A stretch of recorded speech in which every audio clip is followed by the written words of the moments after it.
Class first बच्चों, आज हम आपकी अनुपम हिंदी व्याकरण में देखिए आप पेज नंबर 18 में, जिसमें है अध्याय 4 जिसका नाम है शब्द और वाक्य। तो चलिए आप भी अपनी पुस्तक खोल लीजिए, देखिए आप इसमें शब्द और वाक्य नामक पाठ। तो यहाँ पर लिखा गया है शब्द को इंग्लिश में क्या कहते हैं? वर्ड्स।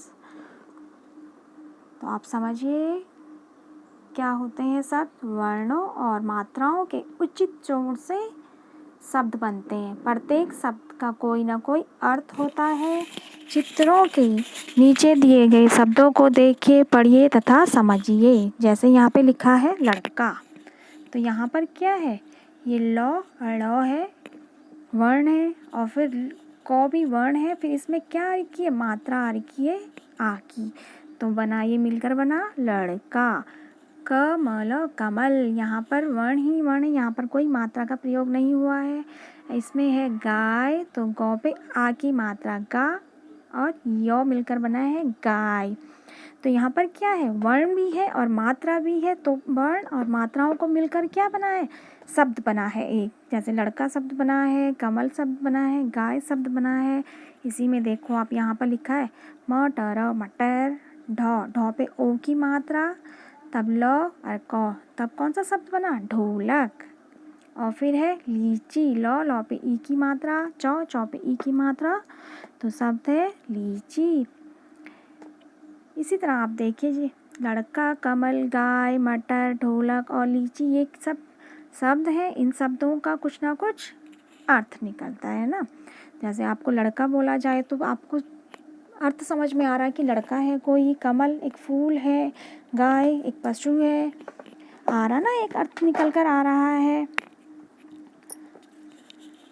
यदि वर्णों के स्थान को आपस में बदल दिया जाए तो ये शब्द बनते हैं। जैसे लड़के का उन्होंने लिखा है काड़ल, कमल का लमक, गाय का यगा, रटम। इस तरह से इन शब्दों के क्या है, आपको अर्थ समझ में आ रहे हैं? हमें कुछ भी अर्थ समझ में नहीं आ रहे हैं। इन शब्दों का कोई अर्थ नहीं होता, इसलिए ये शब्द नहीं है। तो देखिए आप, वर्णों के सही मेल से ही शब्द बनते हैं। अब देखिए आप नेक्स्ट पेज में, यहाँ पर है वाक्य। वाक्य को इंग्लिश में कहते हैं सेंटेंस। जिस प्रकार वर्णों के मेल से शब्द बनते हैं, उसी प्रकार शब्दों के मेल से वाक्य बनते हैं। प्रत्येक वाक्य का अपना एक पूर्ण अर्थ होता है। अब नीचे देखो आप, चित्रों के नीचे दिए शब्दों को पढ़िए और समझिए। यहाँ पर लड़की क्या कर रही है? लड़की झूला झूल रही है, आयुष गेंद खेल रहा है और अध्यापक पढ़ा रहे हैं। तो प्रत्येक चित्र के नीचे लिखे शब्दों को जोड़कर पढ़ने से उसका पूरा अर्थ प्रकट हो जाता है। अतः ये क्या है? एक वाक्य है। यदि पहले वाक्य में दिए शब्दों के स्थान बदल कर लिखे जाएं तो वाक्य बनता है झूला लड़की है रही झूल। तो आपको यहाँ पे समझ आ रहा? यहाँ पर हमें कुछ समझ में नहीं आ रहा। यदि हम इसे सही तरीके से ढंग से लिखेंगे तो तब वाक्य बनेगा कि लड़की झूला झूल रही है। फिर यहाँ पर देखो, उपर्युक्त वाक्यों में शब्द तो ठीक है, परंतु शब्दों का स्थान ठीक नहीं है, इसलिए यह वाक्य गलत है। शब्दों का सही मेल वाक्य कहलाता है। आओ दोहराएं। वर्णों के सही मेल से शब्द बनते हैं और शब्दों के सही मेल से क्या बनते हैं? शब्दों के सही मेल से वाक्य बनते हैं। तो नेक्स्ट पेज में देखें हम, यहाँ पर है मौखिक प्रश्न। प्रश्नों के उत्तर दीजिए। यहाँ पर देखो आप, शब्द कैसे बनते हैं। देखो आप, शब्द कैसे बनते हैं, शब्द कैसे बनते हैं। तो यहाँ पे लिखा है मैंने, शब्द वर्णों या अक्षरों, वर्ण और अक्षर एक ही होते हैं ना, तो वर्णों या अक्षरों और मात्राओं के उचित जोड़ से क्या बनते हैं? उचित जोड़ से शब्द बनते हैं। तो यहाँ पर जैसे उदाहरण दिया गया है लड़का, तो यहाँ पर ल क्या है? वर्ण है, और फिर को भी वर्ण है, तो को पे आ की मात्रा लगी, तो यहाँ पर ये बना, एक शब्द बना लड़का। इसी तरह आप देखिए, इसमें शब्दों के सही मेल से क्या बनता है? तो शब्दों के सही मेल से वाक्य बनता है। तो वाक्य देखो, शब्दों के सही मेल से वाक्य बनते हैं लिखने व बोलने से, जिनके क्या होते हैं? लिखने और बोलने से अर्थ स्पष्ट होता है। जैसे घोड़ा दौड़ रहा है। इसी को हम यदि इस तरह से लिखें जैसे रहा दौड़ घोड़ा है, तो आपको यहाँ पे कुछ समझ में आ रहा है? हमें यहाँ पे कुछ नहीं समझ में आ रहा, अर्थ स्पष्ट नहीं हो रहा ना यहाँ पे कुछ। तो अतः यदि हम इन्हें ढंग से लिखें तो तब हमें एक अर्थ स्पष्ट होता है कि जैसे घोड़ा दौड़ रहा है। अतः शब्दों का सही मेल ही वाक्य कहलाता है।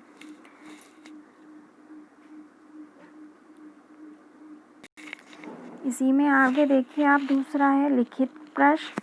यहाँ पर है पहला, चित्रों को देखकर दिए गए वर्णों की सहायता से सही शब्द लिखिए। तो यहाँ पे क में देखिए आप टमर लिखा हुआ है, तो टमर तो कोई अर्थ प्रकट नहीं हो रहा ना, तो हम इसे सही करके लिखेंगे तो मटर। फिर ख देखो आप, टमारट।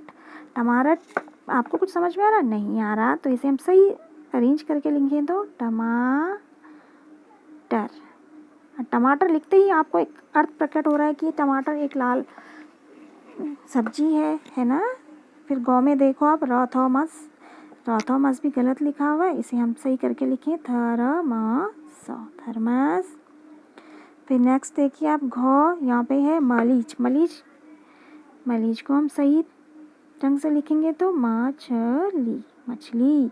आपने भी अपनी पुस्तक में इसी तरह ये सही क्रम में लिखने हैं। ड़ देखिए आप, ता पापी, तो हम इसे सही करके लिखेंगे पपीता, पपीता। फिर है च न अ क च, ये बना अचकन, अचकन। और फिर लास्ट है इसमें छ, यहाँ पे है सूजर। तो सूजर, ये देखो आपको सूजर दिख रहा है? ये नहीं, ये है सूरज। बच्चों आपने भी इसी तरह से अपनी पुस्तक में यह लिखने हैं। फिर देखिए आप इसमें नेक्स्ट पेज में देखिए आप, यहाँ पर है नीचे दिए गए शब्दों को सही क्रम में लगाकर वाक्य बनाइए। तो यहाँ पर देखो आप, यहाँ पर मैंने वाक्य बनाए हुए हैं। यहाँ पर देखो आप, यहाँ पर लिखा है उन्होंने, घास गाय है खाती। तो ये सही अर्थ प्रकट कर रहा नहीं कर रहा? तो यहाँ पे हम सही क्रम से, यहाँ पे लिखा हुआ है उन्होंने गाय घास खाती है, तो एक अर्थ अपने आप प्रकट हो रहा है। फिर देखो आप, पढ़ बालक है रहा, तो इसे भी हम सही करके लिखेंगे तो पढ़ बालक है रहा को हम सही करके लिखेंगे तो बालक पढ़ रहा है। फिर देखिए आप, खिलते हैं फूल। खिलते हैं फूल को हम किस तरह लिखेंगे? फूल खिलते हैं। फिर देखो आप, टेबल के ऊपर गिलास रखा हुआ है ना, तो यहाँ पर देखो क्या किस तरह से लिखा है, गिलास पर है मेज। गिलास पर है मेज नहीं ना, ये भी तो गलत लिखा हुआ है। तो गिलास पर है मेज को हम सही करके लिखेंगे तो गिलास मेज पर है, या मेज पर गिलास है, इस तरह से भी लिख सकते हैं हम। इसको हम इस तरह से भी लिखते हैं, मेज पर गिलास है। आप भी इस तरह से अपनी पुस्तक में लिखिए। ओके बच्चों, आप भी अपनी पुस्तक में इस तरह। फिर इसी में है नेक्स्ट थर्ड, देखो आप इसमें नीचे दिए गए वाक्यों में चित्रों की सहायता से उचित शब्द लिखिए। तो यहाँ पर चित्र दिए गए, हमने उस चित्र को पहचान कर उसका नाम लिखना है। तो पहले में देखिए आप, क में है मुझे, ये क्या बना हुआ था? आम। मुझे आम अच्छा लगता है। फिर ख देखिए आप, रोहित। फिर क्या बना हुआ है?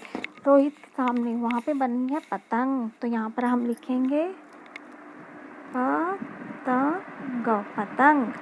फिर नेक्स्ट देखिए आप इसमें गौ, पिताजी बाजार से क्या लेके आए?